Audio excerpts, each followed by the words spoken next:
Halo semuanya, oke, jadi seperti yang sudah gue tunjukkan pada kolom komunitas YouTube, film Panji Tengkorak akhirnya harus turun dari seluruh penayangan bioskop di Indonesia pada tanggal 4 September kemarin. Dengan begitu, hal ini pun membuat film Panji Tengkorak hanya bisa bertahan kurang dari 1 minggu saja. Jelas ini merupakan kabar yang sangat-sangat menyedihkan bagi dunia animasi di negara kita. Film yang seharusnya bisa menjadi langkah baru bagi industri animasi lokal, ternyata malah gagal dalam melakukan hal tersebut dengan hasil yang cukup menyedihkan.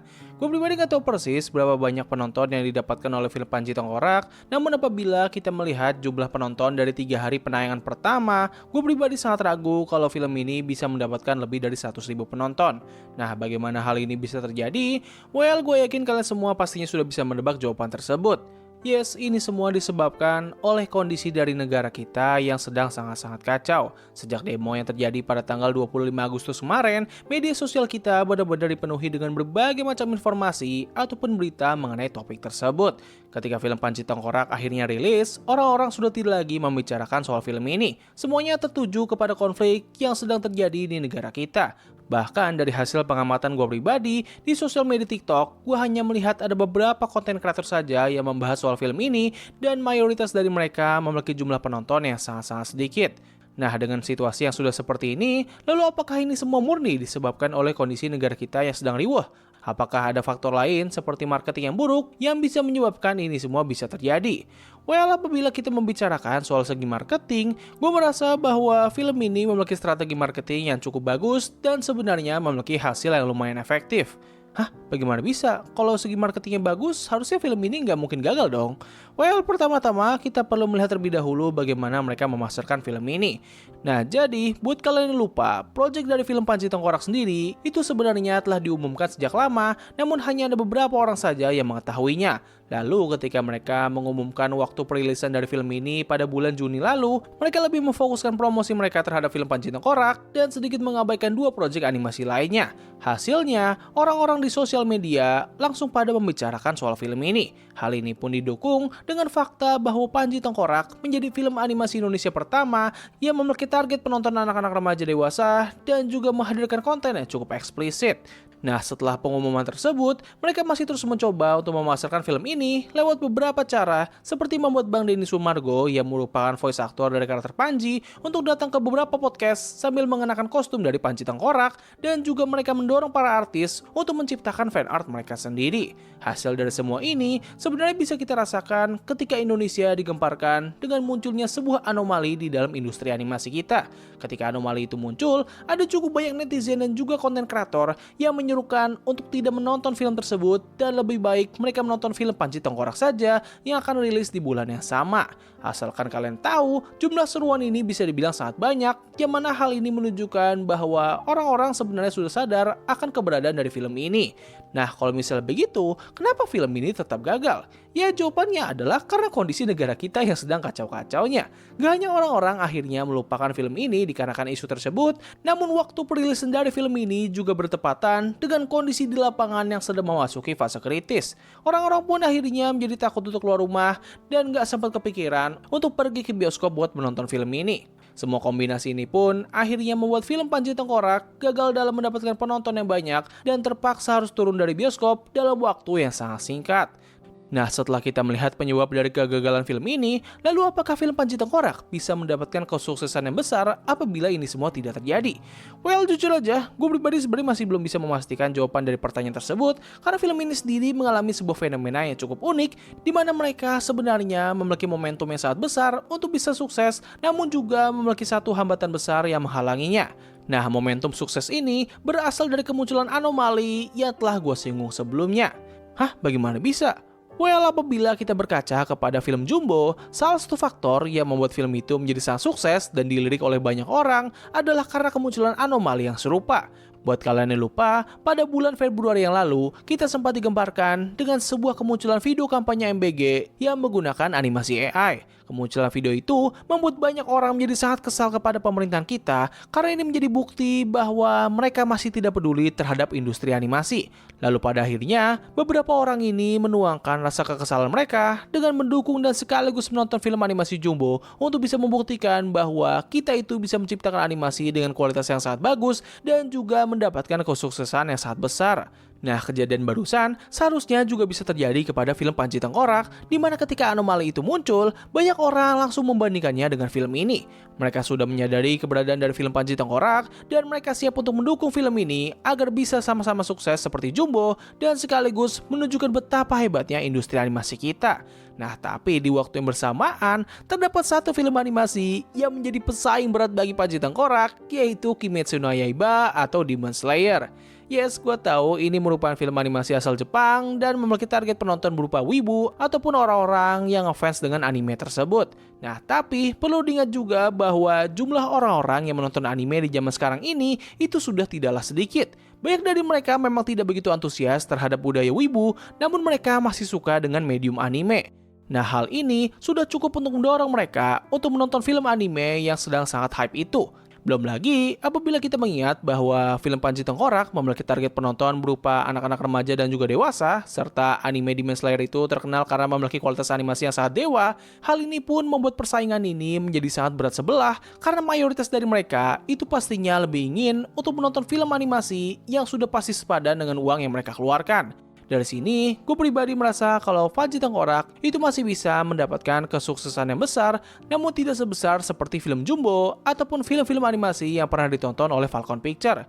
Ya, palingnya setidaknya film ini harusnya bisa lah gitu, mengantongi lebih dari 200.000 penonton. Tapi ya, menurut kalian gimana? Apakah film Panji Tengkorak ini bisa sangat sukses apabila semua masalah negara ini tidak terjadi? Tulis pendapat kalian. Nah, setelah melihat bagaimana film ini bisa gagal dan memperkirakan skenario apabila semua ini tidak terjadi, untuk pembahasan berikutnya, gue akan kembali memberikan opini terhadap film ini dengan lebih detail dan bakal bersifat spoiler. Nah, kita mulai dulu dari segi visual dan juga animasinya. Pada video pertama, gue sempat menyebutkan kalau visual dari animasi ini terlihat seperti animasi lawas yang biasa muncul pada tahun 2010-an ke bawah. Gue sempat menduga kalau mereka sepertinya sengaja untuk mengambil arahan tersebut agar bisa mengcapture nuansa jadul yang ingin ditonjolkan oleh animasi ini. Apabila memang benar demikian, well, gue harus katakan bahwa hal itu masih belum cukup untuk menyelamatkan aspek ini. Jujur aja, kualitas animasi di film ini bener-bener kaku banget walaupun tidak sampai di tahap seperti animasi PPT. Mereka masih menghadirkan banyak sekali pergerakan animasi dan bukannya freeze frame dengan sedikit animasi di bagian tertentu. Selain itu, hal lain yang menjadi isu dari aspek ini adalah dari ketidakkonsistenan visualnya. Dikarenakan kualitas animasinya yang sangat kaku, namun mereka masih berusaha keras untuk menyajikan banyak pergerakan animasi dan ekspresi, hal ini malah membuat desain karakternya mengalami perubahan yang cukup konstan. Terkadang, mereka terlihat sangat bagus, namun terkadang mereka malah menjadi terlihat sangat aneh dan berantakan. Dengan hasil yang seperti ini, gue pribadi lebih berharap agar ke depannya nanti Falcon Pictures bisa mencoba untuk menggunakan gaya animasi komputer untuk film-film animasi mereka. Melihat kualitas yang dimiliki oleh serial My Stupid Boss, gue merasa kalau mereka ini sepertinya lebih bagus dalam menggunakan gaya animasi tersebut. Belum lagi pada serial itu, mereka mencoba menggunakan gaya animasi hybrid seperti film Spider-Verse dan hasilnya sendiri bisa dikatakan cukup solid. Jadi ya, buat siapapun yang bekerja di Falcon Pictures dan kebetulan sedang menonton video ini, please tolong untuk proyek animasi berikutnya, gunakan gaya animasi yang sama seperti serial My Stupid Boss. Nah, kalau dari segi pertarungan dan adegan sadis, sebenarnya bagian awal hingga pertengahan dari film ini masih bisa menyajikan itu semua dengan cukup bagus. Adegan pertarungannya lumayan seru, walaupun terkadang suka bermasalah dikarenakan kualitas animasinya, dan adegan sadisnya pun juga terasa sangat memuaskan, serta bisa membuat gue terkejut di beberapa momen. Nah, tapi ketika memasuki bagian akhir, oh my god, ini cukup bermasalah sih. Adegan sadis dari animasi ini sebenarnya masih terlihat sangat menarik, namun dikarenakan mereka menggunakan sound effect yang sama di setiap adegan sadis, hal ini pun menimbulkan kesan repetitif hingga bahkan mampu menghilangkan rasa kepuasan dari adegan sadis tersebut. Udah gitu, momen pertarungan akhir dari film ini itu bener-bener kacau banget. Pada match yang pertama, mereka seperti kebingungan dalam mendireksi adegan pertarungannya. Setiap pukulan ataupun serangan itu seperti nggak tahu mau diarahin kemana, dan pengambilan sudut kameranya pun juga terasa sangat canggung hingga membuat adegan pertarungannya itu terlihat sangat berantakan dan nggak memiliki ritme yang bagus. Nah, di ronde yang kedua, ketika sang Panji mendapatkan power up, itu momen sebenarnya memiliki build up yang lumayan bagus dan seperti akan menjadi adegan klimaks yang sangat epic, tapi sayangnya mereka malah menaruh lagu soundtrack di bagian tersebut yang membuat adegan itu menjadi hancur total. Seriusan bro, ekspresi gue tuh awalnya kayak hype dan antusias banget sama bagian tersebut, namun ketika lagu soundtrack itu muncul, gue seketika langsung menepok jidat gue dengan penuh kebingungan. Like, Why? Kenapa Anda melakukan hal tersebut? Iya, gue tahu soundtrack dari film ini tuh emang bagus banget. Bahkan gue sendiri pun juga lagi suka dengerin tuh lagu belakangan ini. Tapi yang gak gini juga lah bro. Soundtrack yang bagus bukan berarti itu lagu bisa ditempati di mana aja. Masalahnya adalah ini lagu memiliki nuansa yang sedih, sedangkan adegan tersebut merupakan pertarungan yang intens dan gak memiliki emosional yang mendalam. Kalau andaikan momen pertarungan itu memiliki sebuah motivasi yang mendalam, seperti tekad balas dendam yang didorong oleh masa lalunya Panji yang tragis, itu lagu mungkin bakal cocok-cocok aja sih untuk ditempatkan di bagian tersebut. Nah, kalau dari segi voice actor, sebenarnya gue pribadi cukup suka sih dengan pemilihan voice actor di film ini, di mana mereka semua memiliki suara yang sangat cocok dengan karakter yang mereka perankan. Nah, tapi kalau kita membicarakan soal performa, well, ada beberapa di antaranya yang memiliki hasil yang sangat bagus, namun ada juga yang terasa sangat kurang. Nah, salah satu kasus yang paling unik dari aspek ini adalah dari Bang Denny Sumargo yang menyuarakan karakter Panji itu sendiri. Ketika beliau menyuarakan karakter Panji di masa lalu, ia menghasilkan performa yang sangat luar biasa. Walaupun pada momen tersebut beliau menggunakan suara normalnya, tapi buat gua, ia mampu menghidupkan karakter Panji yang masih polos dan juga suci. Lalu ketika ia sedang memasuki mode bersedih dan juga depresi, disinilah Bang Denny Sumargo memasuki performa terbaiknya. Momen ketika ia bersedih dan mengalami mental breakdown atas kematian Murni, itu bener-bener bagus banget. Kesan emosional tuh dapet, serta suaranya sendiri tuh terdengar sangat meyakinkan. Nah, tapi ketika ia memasuki mode Panji Tengkorak atau di cerita utama, disinilah gue merasa kurang puas dengan performanya. Suaranya ini terkesan seperti dipaksa untuk terdengar sangat dalam dan mengintimidasi, namun sayangnya suaranya ini malah terdengar kurang natural. Nah, berikutnya adalah dari segi pembangunan dunianya. Satu hal yang cukup ironis mengenai film ini adalah setting dunia yang mereka bangun itu ternyata cukup relate dengan kondisi kita saat ini. Jadi dalam film Panji Tengkorak, terdapat sebuah kerajaan yang bernama Madiantara, yang mana kerajaan tersebut merupakan setting utama dari film ini. Diceritakan kalau kerajaan tersebut suka menarik pajak dari para rakyatnya dengan imbalan kalau mereka akan memberikan persediaan makanan dan perlindungan dari para bandit gunung. Nah, tapi sayangnya jumlah makanan yang mereka sediakan ternyata sangatlah sedikit hingga baik dari mereka akhirnya saling berebutan. Tidak hanya itu saja, para pasukan kerajaan ini juga terbilang kurang begitu becus dalam menangani masalah para bandit tersebut hingga bahkan mereka harus menipu para rakyatnya kalau mereka bisa menangani masalah itu. Agak ironis ya, sebuah film yang memiliki cerita yang cukup relate dengan kehidupan para penonton, namun filmnya sendiri malah gagal dikarenakan masalah yang hampir mirip seperti yang diceritakan di dalam film tersebut. Selain dari konflik dunia, hal lain yang perlu disorot pada aspek ini adalah mengenai konsep ilmu hitam dan juga ilmu putih. Meskipun ini merupakan konsep yang sudah umum digunakan dalam berbagai karya fiksi, namun gue merasa bahwa ini adalah konsep yang sangat sempurna untuk film Panji Tengkorak. Walaupun begitu, sayangnya mereka kurang begitu bagus dalam memperkenalkan konsep tersebut, di mana konsep ini baru diperkenalkan di pertengahan cerita, dan juga bagaimana mereka memperkenalkan konsep tersebut lewat dialog dari karakter Gantari itu terasa agak janggal karena ia tiba-tiba langsung menyinggung soal konsep kekuatan tersebut tanpa adanya pembangunan sama sekali. Nah, ngomongin soal Gantari, berikutnya yang mau gue singgung adalah dari pengembangan karakter di film ini.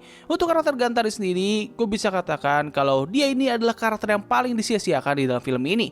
Karakternya ini memiliki potensi untuk bisa menjadi karakter yang mandiri dan memiliki hubungan yang bagus dengan Panji, namun pada akhirnya ia malah menjadi karakter sampingan yang bertindak sebagai moral support dari Panji saja dan juga sekaligus memberikan sedikit pengenalan terhadap dunia dari film ini. Nah, seharusnya ini semua nggak menjadi masalah kalau andaikan mereka tidak membuat karakternya ini terbunuh dan menjadikannya sebagai dasar dari pengembangan karakternya si Panji. Sebelumnya, gue harus memberikan apresiasi atas keberadaan mereka dalam mengakhiri karakter Gantari, tapi sayangnya kematiannya ini terasa kurang emosional. Ini semua bisa terjadi karena chemistry yang dibangun antara ia dan juga Panji itu terasa kurang menyatu dengan bagus. Mereka sebenarnya telah berusaha untuk membuat karakter Gantari ini seperti bisa mengerti apa yang dirasakan oleh Panji, namun gue sebagai penonton tidak begitu merasakan hal tersebut dan ia seperti hanya mengeluarkan kata-kata yang menjadi motivasi bagi Panji untuk bisa menjadi individu yang lebih baik. Hasilnya, ketika karakter ini akhirnya mati, gue hanya bisa terkejut dan juga amazed dengan keberanian mereka, namun tidak merasakan momen emosional atas kepergian dari karakternya ini. Selain dari Gantari, mayoritas karakter di film ini terasa agak satu dimensi dan kurang memiliki pendalaman yang bagus. Palingan satu-satunya karakter yang menurut gue paling bagus di film ini adalah karakter Bramantya. Cerita dari karakternya ini dibangun dengan sangat bagus hingga mampu menghasilkan sebuah plot twist yang tidak hanya bisa membuat gue terkejut, namun juga terasa sangat nyambung dan juga masuk akal. Pada awalnya, kita sudah diberikan petunjuk bahwa ia adalah penyebab dari kesengsaraannya Panji, namun kita masih belum mengetahui apakah itu memang benar dia dan kenapa ia melakukan hal tersebut. Lalu ketika semua fakta akhirnya diungkapkan, seketika kita langsung melihat karakternya dengan sudut pandang yang berbeda. Ia yang awalnya terlihat seperti seorang ahli bela diri yang bijak, ternyata menyimpan sebuah rahasia gelap dan memiliki jalan ceritanya tersendiri. Nah, hal terakhir yang mau gue singgung dari film ini adalah dari keseluruhan ceritanya. Seperti yang seharusnya kalian semua tahu, cerita utama dari film Panji Tengkorak adalah mengenai perjalanan dari seorang ahli bela diri yang menyesal karena kesalahan yang ia buat di masa lalu dan sekaligus mencari jalan keluar untuk bisa menghilangkan rasa penyesalan tersebut. Nah, seharusnya cerita ini bisa menjadi sebuah cerita yang luar biasa kalau andaikan film ini bertindak sebagai sequel atau mereka tidak memiliki pembangunan dunia yang seluas ini. Alasan kenapa gue berpikir demikian adalah karena film ini kurang begitu berhasil dalam menceritakan karakternya si Panji. Cerita yang seharusnya memiliki bobot emosional yang berat itu malah terkesan biasa saja. Gue merasa kalau konflik dunia dari film ini malah terasa lebih menarik dan sekaligus lebih dominan, sedangkan untuk ceritanya si Panji, ia malah terasa seperti cerita sampingan ketimbang cerita utama. Hal ini pun membuat beberapa momen yang seharusnya sangat emosional malah menjadi terasa biasa saja. Nah, salah satu bagian yang paling mengganjal dari ceritanya si Panji adalah bagaimana mereka memberikan motivasi kepada karakternya untuk bisa berubah. So basically, alasan utama yang membuat Panji akhirnya tersadar adalah dari kata-katanya Gantari yang mengatakan bahwa Panji harus menebus kesalahannya dengan menggunakan ilmu hitam tersebut dalam melakukan berbagai tindakan baik dan Murni pastinya sangat menginginkan hal tersebut. Nah, sebenarnya ini merupakan motivasi yang sangat bagus dan masuk akal bagi pengembangan karakternya si Panji, asalkan mereka tidak menambahkan kalimat terakhir yang menyinggung karakter Murni. Alasan kenapa gue mempermasalahkan hal ini adalah karena film ini nggak memiliki satupun adegan yang bisa mendukung kata-kata tersebut. Nah, dalam momen flashback ketika sang Panji mengatakan bahwa ia akan berhenti dalam menjadi seorang pendekar karena ia ingin bisa hidup bersama dengan Murni, seharusnya pada momen itu Murni tidak langsung menyetujui keinginannya si Panji dan ia lebih ingin agar Panji bisa menjadi seorang pendekar. Dengan adanya skenario ini, maka kalimat terakhir yang dikeluarkan oleh Gantari itu bakal menjadi sangat masuk akal dan memiliki pengaruh yang lebih besar. Tidak hanya itu saja, perubahan kecil ini juga bakal memberikan dampak positif lainnya, di mana ini tidak hanya membuat motivasi Panji untuk bisa berubah menjadi lebih emosional, namun ini juga bisa membuat karakter Murni menjadi lebih berwarna dan tidak hanya sekedar wanita yang menjadi bahan bakar kesedihan ataupun trauma. Nah, setelah membedah film ini lebih dalam, gue pribadi merasa bahwa film ini seharusnya memiliki cerita yang hampir tidak jauh berbeda dengan versi buku komiknya. Nah, tapi alih-alih berfokus langsung kepada Panji yang ingin balas dendam atas kematiannya Murni, mereka bisa memulai cerita ini dengan pengenalan pertama bagaimana si Panji bisa bertemu dengan Naga Mas dan alasan kenapa ia ingin menjadi seorang pendekar, serta momen pertemuan awalnya dengan karakter Murni. Dengan cerita yang seperti itu, mereka bisa melakukan banyak sekali hal, seperti memberikan pengenalan yang lebih proper terhadap konsep ilmu hitam dan juga ilmu putih, serta membuat karakter Panji menjadi lebih mudah untuk disukai oleh para penonton karena kita akan mengikuti perjalanan hidup dari karakternya yang awalnya diceritakan sebagai pria muda yang antusias terhadap bela diri, tapi pada akhirnya ia malah berubah menjadi seorang penjahat yang dipenuhi dengan ambisi balas dendam. Dengan begitu, pada cerita berikutnya yang terjadi pada film sekarang ini, mereka sudah tidak perlu lagi repot-repot untuk membangun bobot emosional lewat adegan flashback yang nanggung, dan mereka bisa lebih berfokus pada konflik dunia dan juga motivasi bagi Panji untuk bisa menuju jalan yang benar. Nah, meskipun memiliki kualitas yang terbilang agak kurang, tapi tetap saja film ini jelas sangat tidak layak untuk mendapatkan kegagalan yang seperti ini. Ya, gue harap kejadian ini tidak membuat Falcon Pictures akhirnya menyerah dalam industri animasi. Semoga saja mereka bisa bangkit kembali dan membuat karya animasi yang jauh lebih baik lagi. Pesan gue kepada Falcon Pictures, mohon segera rilis film ini di layanan streaming kalau misalnya kalian tidak bisa menayangkan film ini kembali di bioskop. Karena gue lihat ada cukup banyak orang loh yang sepertinya tertarik untuk menonton film ini, namun sayangnya mereka terkendala dengan situasi di negara kita pada saat itu. Nah, jadi mungkin cukup sekian dari video gue kali ini. Tulis pendapat kalian mengenai topik yang sedang gue bahas kali ini di kolom komentar di bawah. Jadi terima kasih atas waktu yang telah kalian luangkan untuk menonton video gue. Gue undur diri, sampai ketemu lagi di video selanjutnya. Bye!